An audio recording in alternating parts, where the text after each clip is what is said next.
Hey, what's up, everybody? This is Gary Owen with the Get Some podcast. As always, you can listen to this on iTunes. Just search Gary Owen Get Some, or watch it on YouTube. I prefer you do it that way. That way you can see my face. YouTube.com/GaryOwenCom. I'm starting off with my schedule.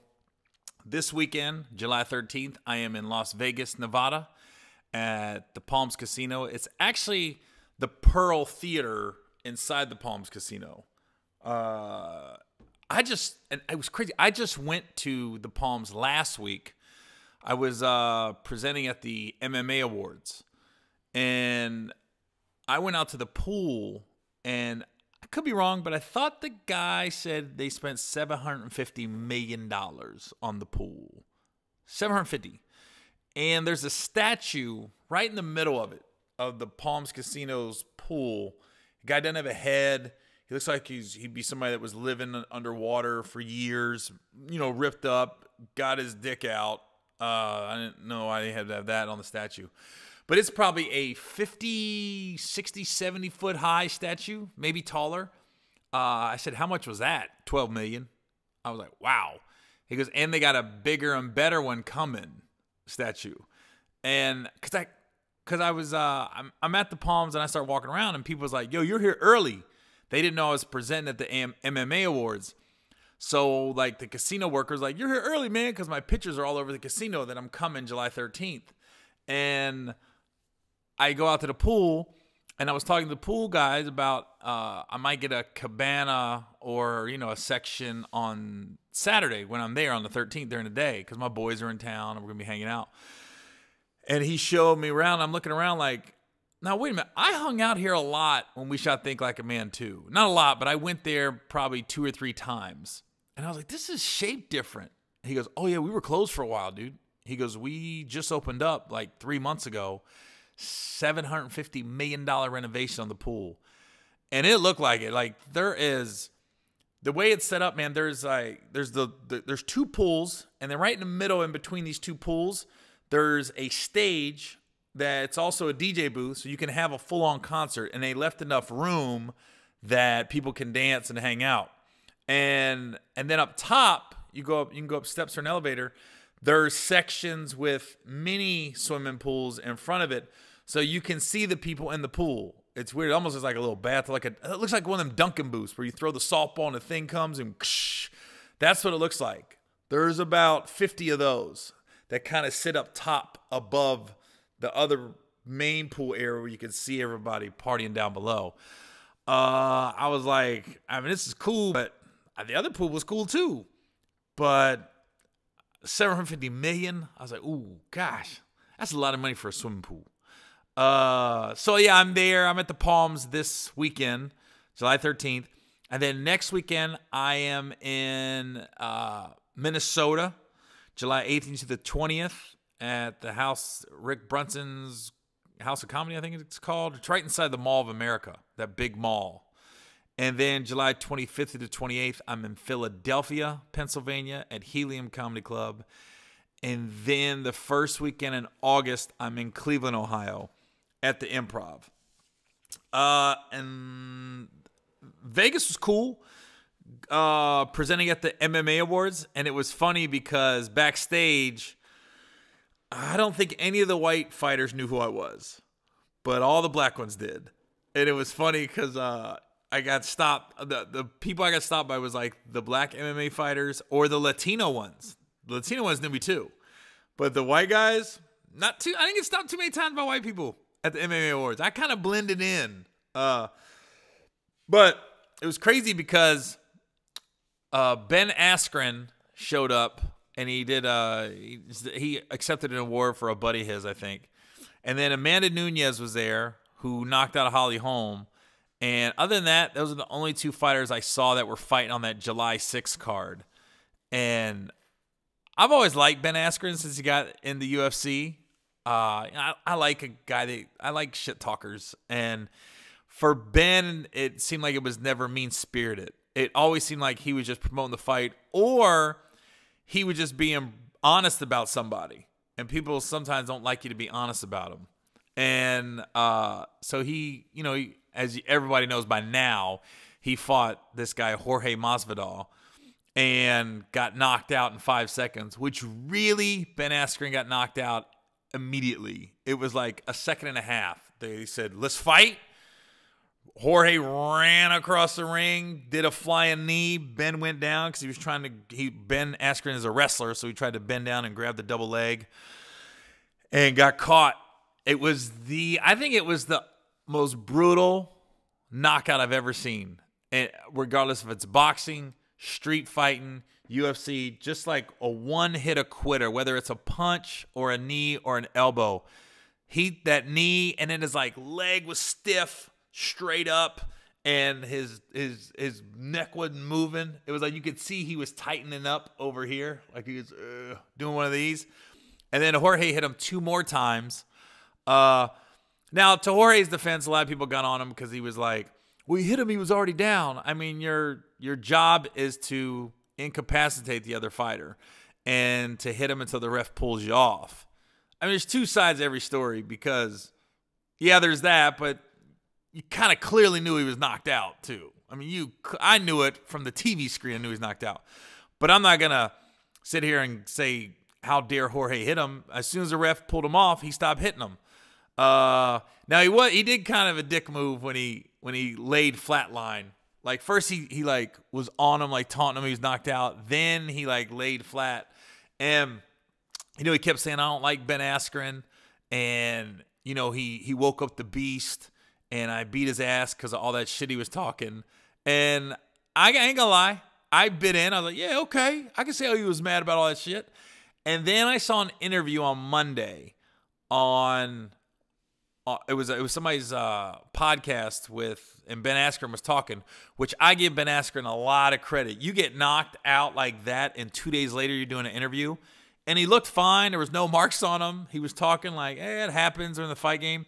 But the one thing he said that made the most sense was, he goes, for Jorge Masvidal to be like, I beat his ass because he was talking all that shit about me. He was like, dude, our job is to basically beat each other's asses. Our job is to incapacitate the other man. So Ben was like, so if I wouldn't have talked any shit and I would have been polite the whole lead up to the fight, you wouldn't have came in there and tried to beat my ass? Or you would have tried to beat my ass less? That's when I went, oh, yeah, that is kind of ridiculous when you think about it. I mean, you're 2 guys, you're going in there to fight. You're trying to beat the other guy's ass regardless. Because you hear it all the time. Football, especially between football, boxers, and UFC fighters. They could be the nicest guys in the world outside the ring or outside the football field. But once the game starts or the fight starts, a switch hits, and they're a completely different person. They're an animal. I mean, look at Manny Pacquiao. To me, and I don't know him that well. I've ran into him a few times. But he seems like the nicest person on the planet. But when you get in that ring, he's a straight killer. I mean, he's coming for your head. And he don't talk no smack. And I don't think when people talk smack to him, it doesn't get under his skin. He doesn't take it personal. And listen, smack talkers sell tickets. Smack talkers make both fighters more money. So whether Jorge Masvidal wants to admit it or not, all the shit talking Ben Askren did is, in the long run, is going to make Jorge Masvidal more money. Because Jorge got to respond. It got everybody excited about the fight and the knockout in such spectacular fashion. The perfect flying knee. It only added to the story. So the first person I ever seen, I mean, obviously Ali was the first. He was the first, like, shit talking to another level fighter that a lot of people watched because of his skill, but I bet you more people watched Ali when he was in his prime, hoping he would lose because of all the shit talking he did. But in my generation, it's Mayweather right before the De La Hoya fight. And it was the first time I'd ever seen HBO 24/7 was Mayweather De La Hoya. And Mayweather talked more shit and said, you know what? I'm going to wear the black hat, the black cape. I'm going to be the bad guy, and I'm going to run with it. And when Floyd saw how many tickets that thing moved and just be the bad guy and see how – because everybody if 1,000 people are watching a Floyd Mayweather fight, I bet you 80% are rooting against him, and they want to see him get knocked out, and they want to see him get beat. And that's why they paid that money on the pay-per-view to watch that shit. And it's the same thing with Ben Askren and Jorge Masvidal. Both of them was talking shit, but I think the difference is Ben did it because he knew it would sell tickets, and he was just trying to get under Jorge's skin, and it creates headlines.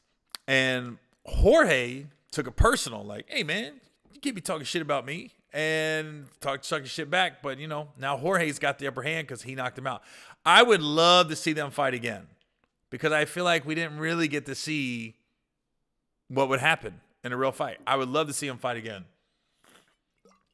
The other cards were good. John Jones, he won, and Amanda Nunes just proved she's without a doubt the greatest female fighter of all time. And that's what's crazy when you think about UFC and women's fighting in UFC. It was Ronda Rousey.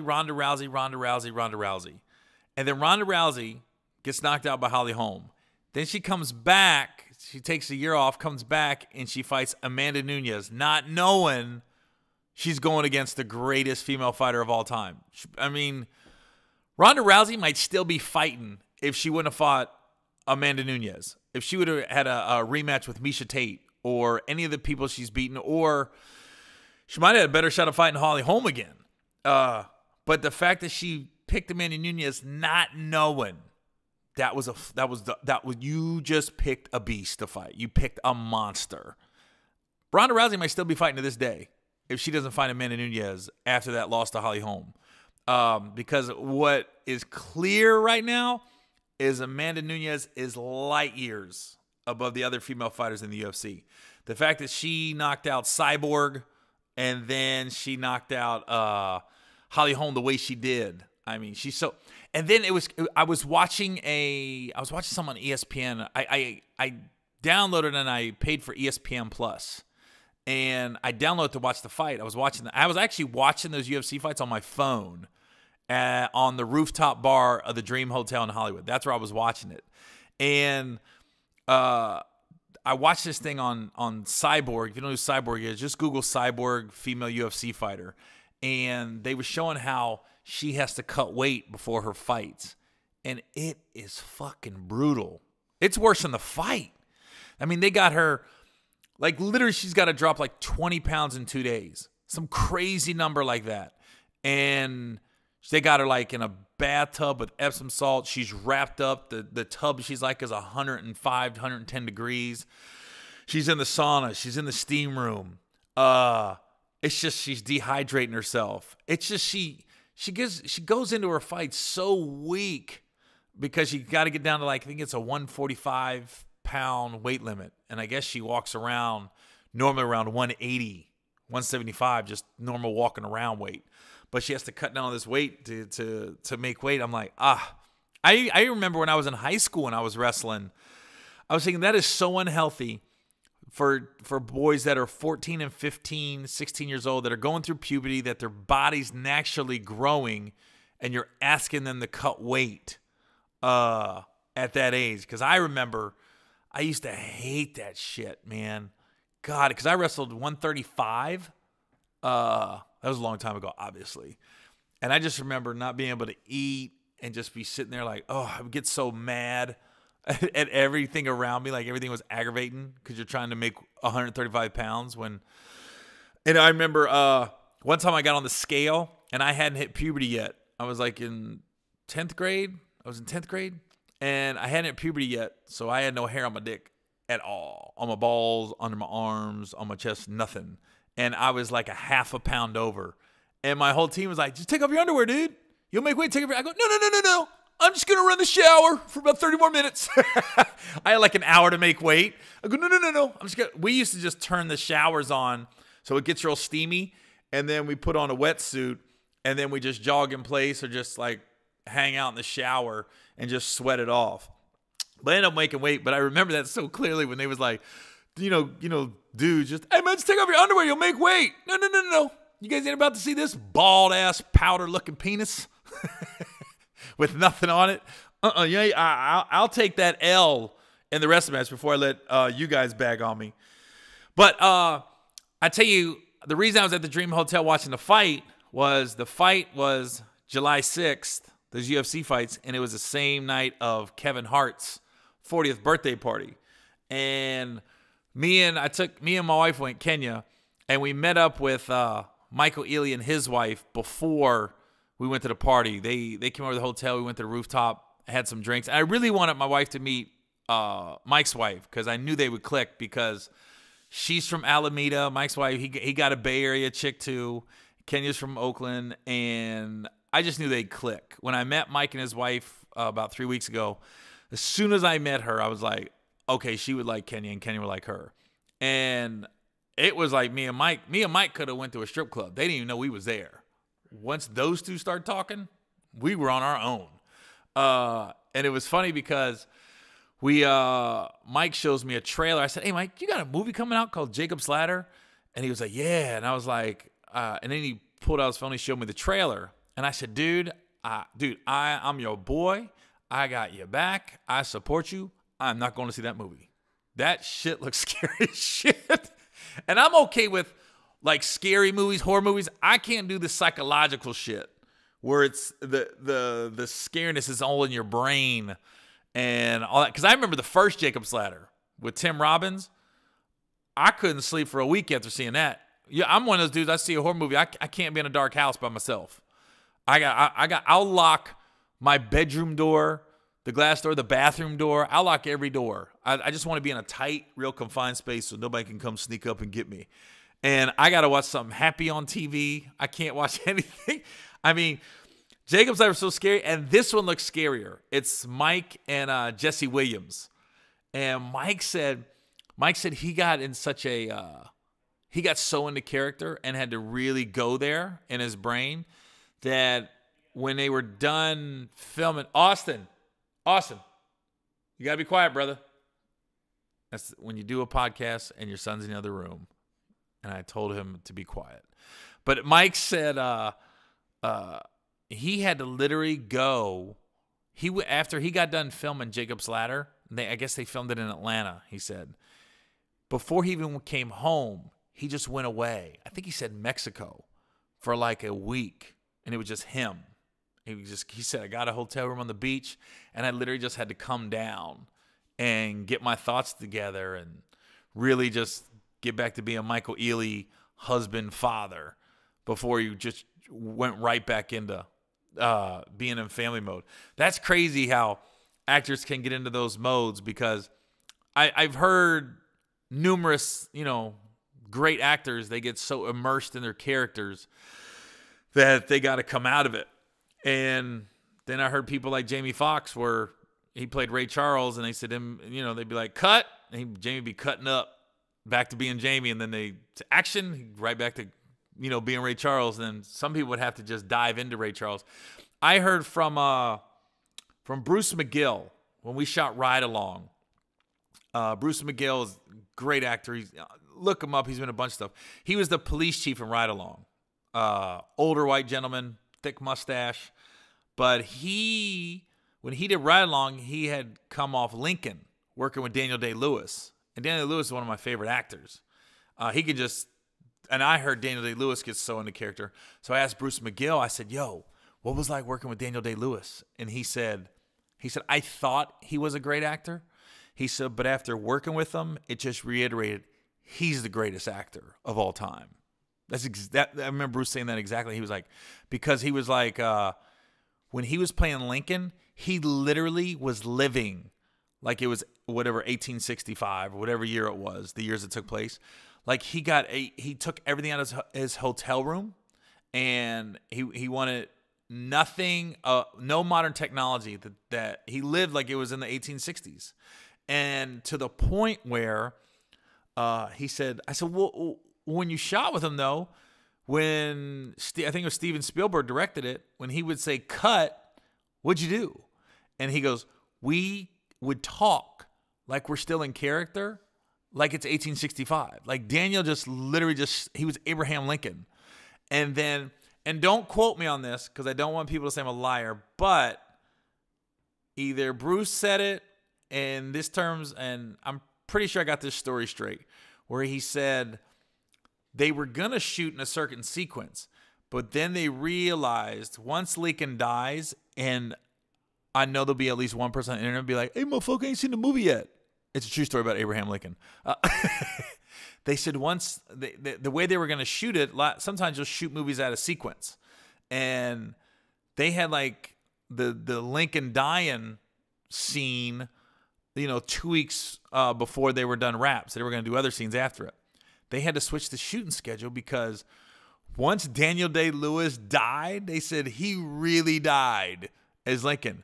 He said when he died, they literally just stayed there, and Daniel just stayed there for like 45 minutes.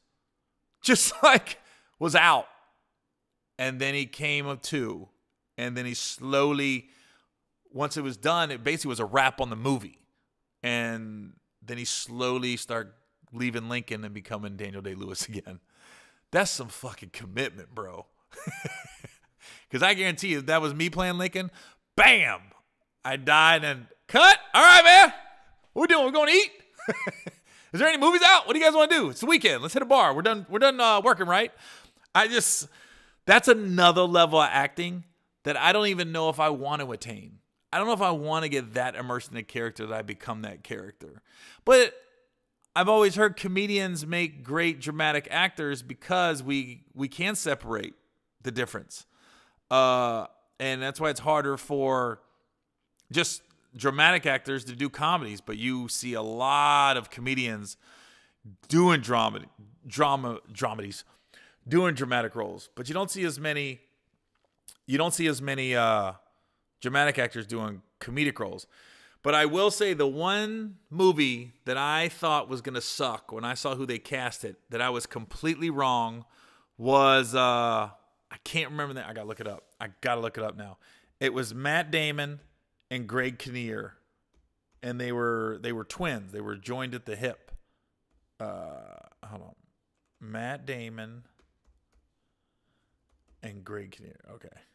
I'm going to IMDb it. When I saw who they said got casted, I was like, this is a comedic movie. And they stuck on you. Oh, my God. That movie was so fucking funny. That movie was so fucking funny. And I thought when I got, you get Variety and Hollywood Reporter and stuff, when I saw they casted Matt Damon and Greg Kinnear for this movie, I said, this movie's going to suck. What a weird movie. Man, that shit was so funny. God damn. That shit was so... You know why Stuck on You was so funny? Especially for me, is you kind of knew those guys in Hollywood that are living in the apartment, and other actors and actresses are living in the apartment, and you meet at the pool in the middle, and you're surrounded like a Melrose Place, like that type of apartment building. And anybody gets a job, you're happy, but you're kind of fake happy for them, because everyone's kind of struggling to chase the dream. And then somebody will be like, yo, I just got an episode of 2.5 Men. Yeah, man. Yeah, I'm the bartender. Yeah. You're just so excited. And oh my God, that movie's so freaking funny, man. Oh, and Cher's so good in it. And then Matt couldn't date the girl, and Greg was the womanizer. And Matt's always got to just sit there, and Greg's just banging chicks all over. I mean, I thought the movie was going to suck. It was so good, so good. So now let me get to Kevin's party. So I got sidetracked a little bit. So it's me, Mike, his wife, and my wife, Kenya. And the Dream Hotel is right next to Tao, where Kevin's party is. And that's why I stayed there that night. So me, Mike, and his wife, and Kenya are walking. And as soon as we're not even to the door of Tao, the paparazzi turned around and they caught us. And they don't say, can we take a picture? They just started snapping. And it was just blinding. And it's so funny because in all the pictures that got released of like Ealy and everything, the picture I saw more than any is Ealy, his wife, Kenya, and I'm right behind him. You just see the silhouette of my head. It's like I wasn't even there. Like I said, I am black famous to a T, especially to the paparazzi. Because I bet you most of them was like, not sure who he is. But if there was a Ebony magazine there or Essence, I bet you I would have got my picture taken. So we get there, and I mean, Tao is a high-end restaurant / bar, and Kevin got it on a Saturday night. Shut it down. It was his club, his restaurant. And I was just trying to do the math on that party and what it cost. Just the fact that Tao lost all that money just off the bar and food. But, I mean, it was... I thought there'd be more people there as far as like industry people, but then I didn't realize it was Essence weekend too. Essence Music Festival was the same weekend. Because I thought most of the cast at Think Like a Man would be there, especially the guys, but then I realized, well, Terrence was in New Orleans. He had a lot of parties to do for Essence. Jerry's a new father, and him and his wife moved to New York, and then Romney's filming A Million Little Things up in Vancouver. So the guys was gone. The girls, Gabrielle was there. I will say this about Gabrielle, man. That is my girl. Every time I enter a room and she's there, a party, sporting or whatever, she always like points and get over here, and it's just love. Like Gab's like my favorite. Gab can do nothing wrong in my eyes. Even if she does a shitty movie, I won't even say it's shitty. I just say that was good. That's pretty good. Even though there's been a couple. there's been a couple duds. We've all had duds in our career. But yeah, it was just like LeBron was there, Chris Paul, Don Cheadle, Usher, Tiffany Haddish. Tiffany Haddish came with Greg Kinnear. Not Greg Kinnear. I'm sorry. Norm. God damn it. Now I gotta look him up. Not Norm Macdonald. Kevin Nealon. God damn. How did I mix that up? I always used to get Kevin Nealon and Norm Macdonald mixed up for whatever reason. I knew who they were, different people, but I don't know. I'd be like, oh, that's Norm Macdonald. That's Craig Nealon. But she came with him. Interesting day. But I think they're old friends from like the Laugh Factory, and Kevin Nealon's got that hiking show where they hike around. But Tiffany did something cool. Like as soon as she saw me, and I hadn't seen her in a couple years, we said hi, and then she said, "Is that your wife?" And I said, "Yeah." And she walked over to my wife, Kenya, and she goes, "You were always so nice to me. You were always so nice to me." She goes, and I never forgot that. She goes, "Your husband, that's another story. But you were always so nice." And I went, What the fuck I do? So now I was thinking, did I do something to Tiffany? I don't think I did. But yeah, that was cool that Tiffany went over and said that to my wife. Will Packer was there, James Lopez. So here's the funniest moment of the night for me. So James Lopez is he basically is the head of film for Will Packer's company. And Will Packer is big time movie producer. He put me in Think Like a Man and Ride Along. He did Girls Trip, Straight Outta Compton, Stomp the Yard, just a ton of movies, right? Dude's doing like 3-4 movies a year. Just did Little, What Men Want. And so Will's got his own little section at Tao. So we just butted in and hung out there the whole night, me and Kenya. And Ealy and his wife too. And then so I looked over, and James and his wife are sweating. Like they're just, sometimes you get in a club and you get to dancing and drinks are flowing. Your body temperature goes up. I've been there. You're wearing a jacket or a sweater that might not go good with your body chemistry, and you're just hot. I look over, and James and his wife, who've been together forever, so they're connected in the way their body temperatures are right now. They're both sweating, and I can see them patting their heads. And then James' wife goes, "Woo! It's hot in here."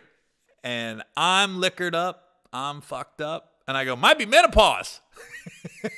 And she goes, "Fuck you, motherfucker." And I went, "Oh shit, did I say that out loud?" And James lost it.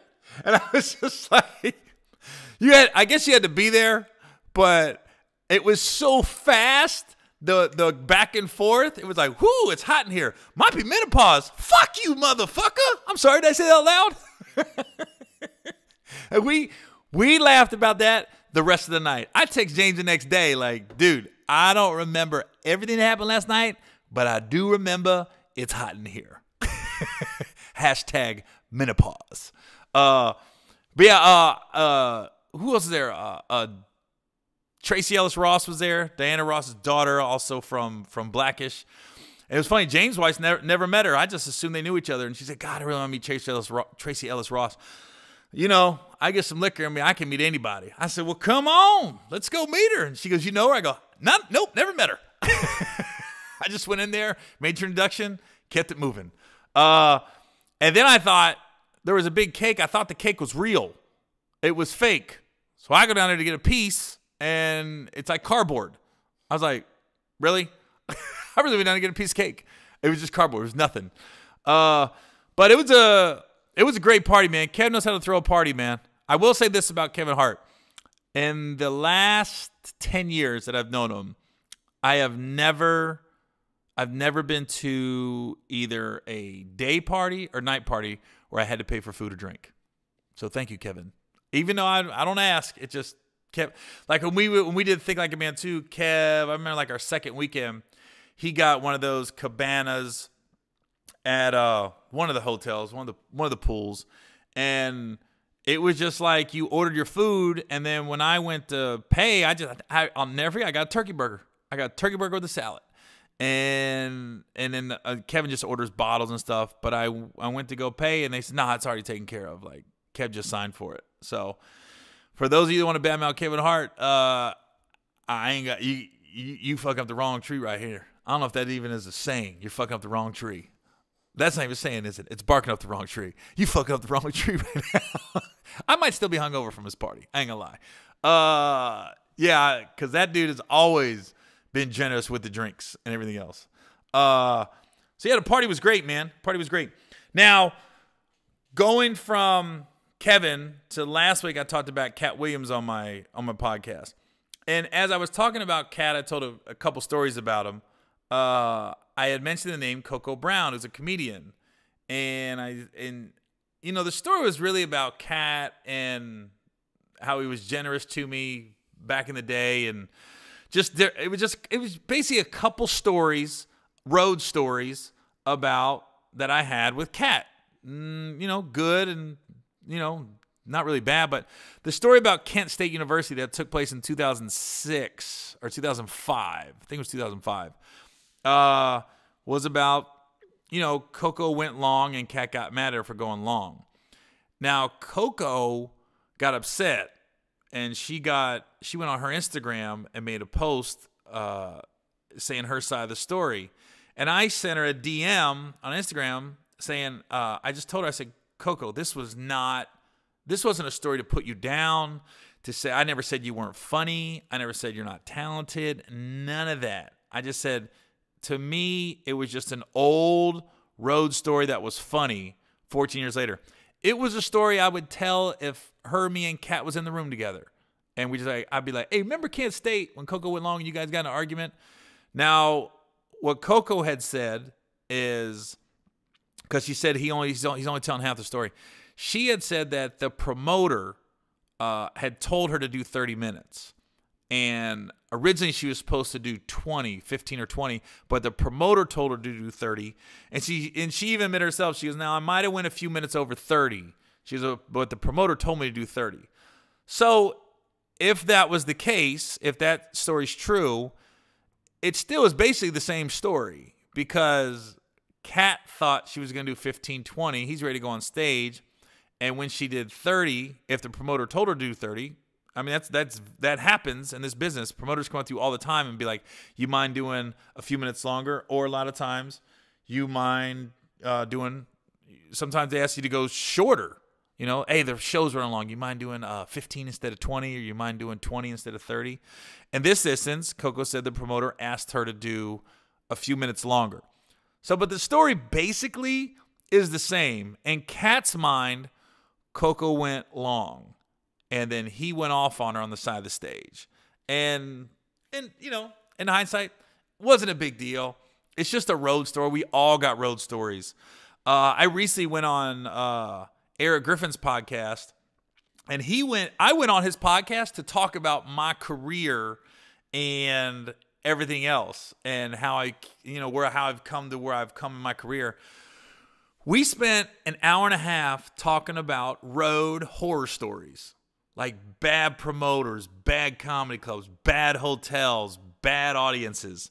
And it was an hour and a half, and I said, God damn, Eric, we sound like we just bitching the whole time.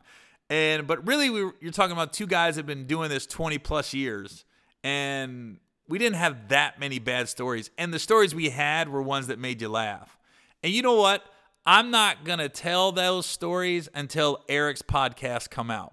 Because what was funny about last week was we posted the podcast on iTunes and we post this podcast on YouTube. But we also, every now and then, if we get like a really good clip, we'll post a clip from the podcast separate, because some people's attention spans they can't handle an hour or 45 minutes. They can only watch a clip for 3 or 4 minutes.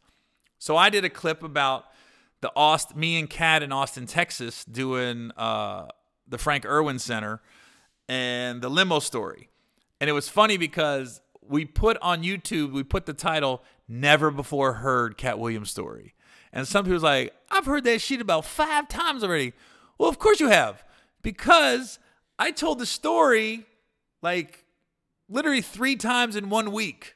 I told it on my podcast, and then so you heard it on the podcast, so you might have heard it on iTunes or you saw it on YouTube on the long version.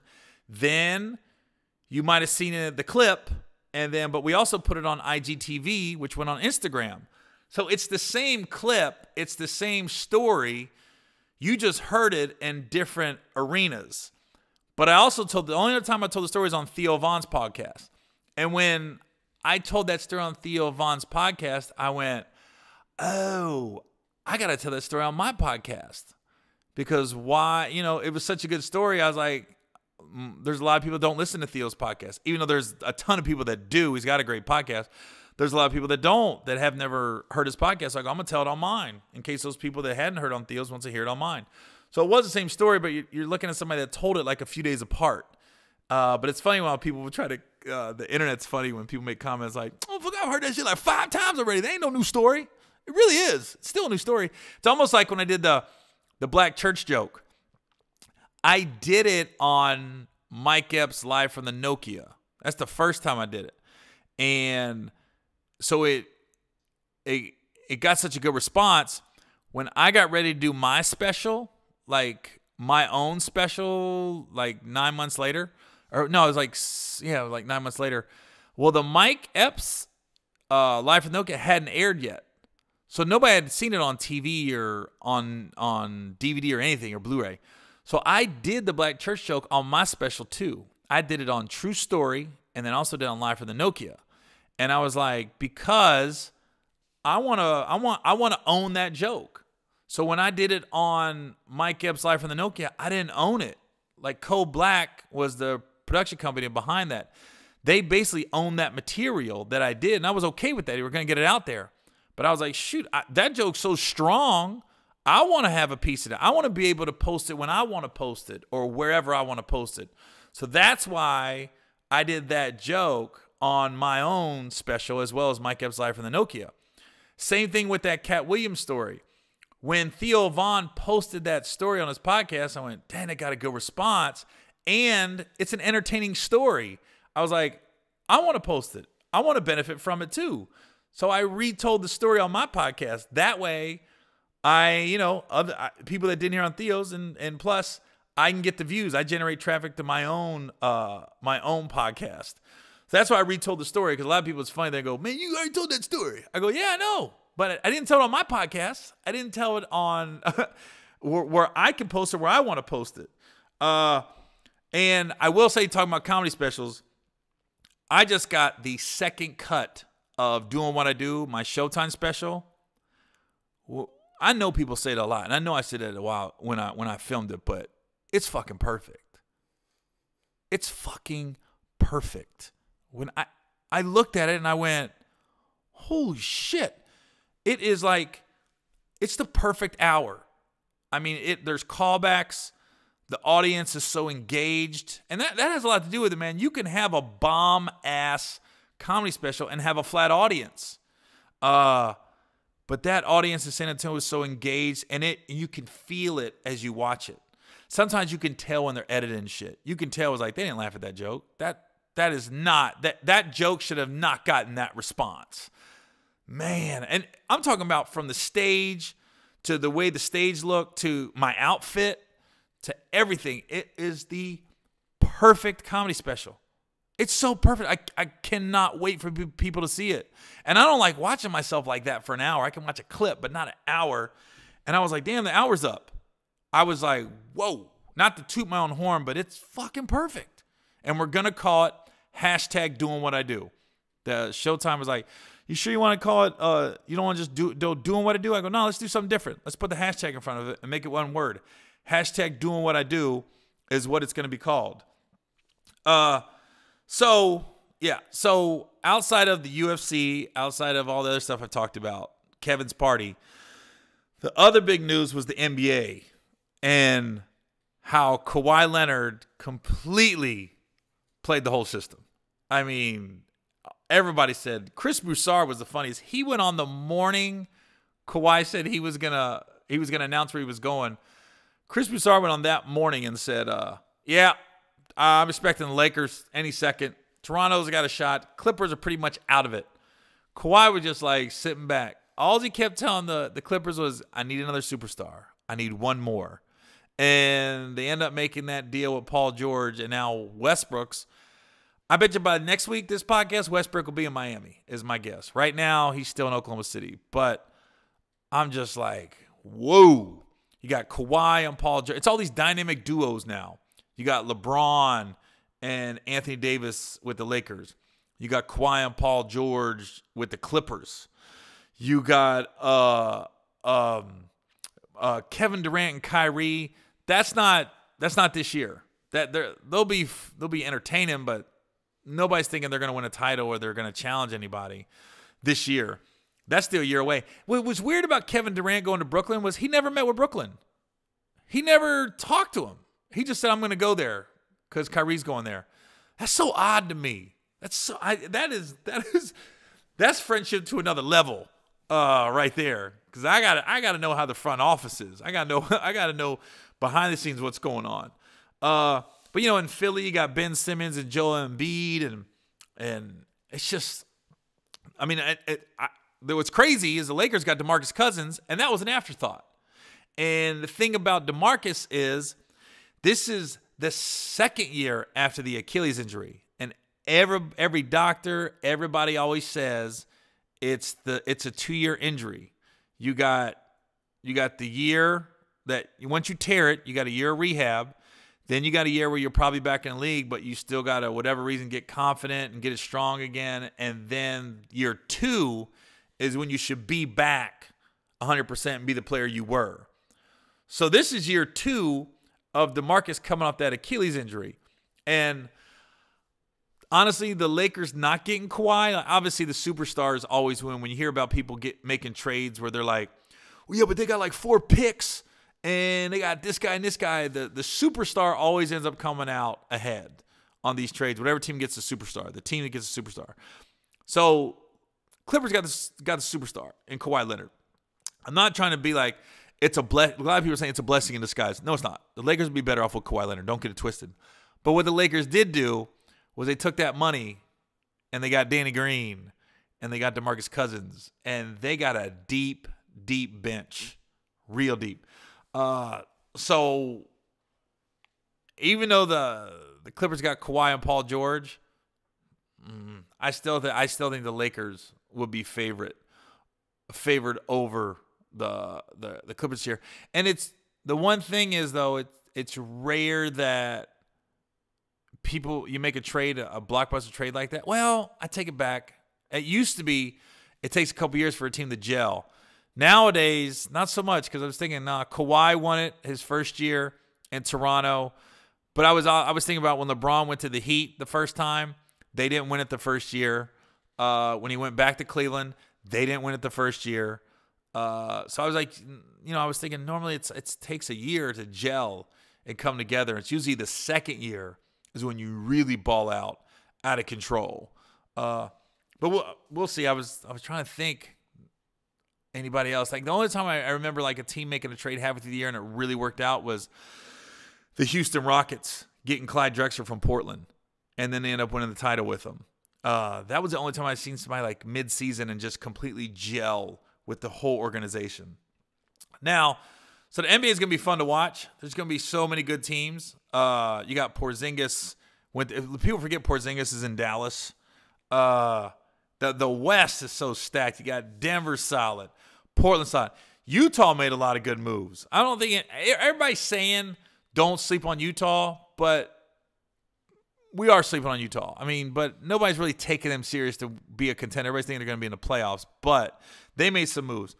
Now, I will say this, though. I'm watching the Summer League, and I had talked about this guy, Jaxson Hayes from New Orleans, who I've known since he was in kindergarten. I know everybody saw that dunk the other night against the Chicago Bulls, where literally Jaxson went up, and it looked like he still went up a little more. Then he was literally looking down at the basket, and he dunked it, and it went everywhere. So I follow Jaxson on Instagram. The dude got 70,000 followers within like 36 hours of that dunk. He was at about 30,000 followers, and now he's well over 100.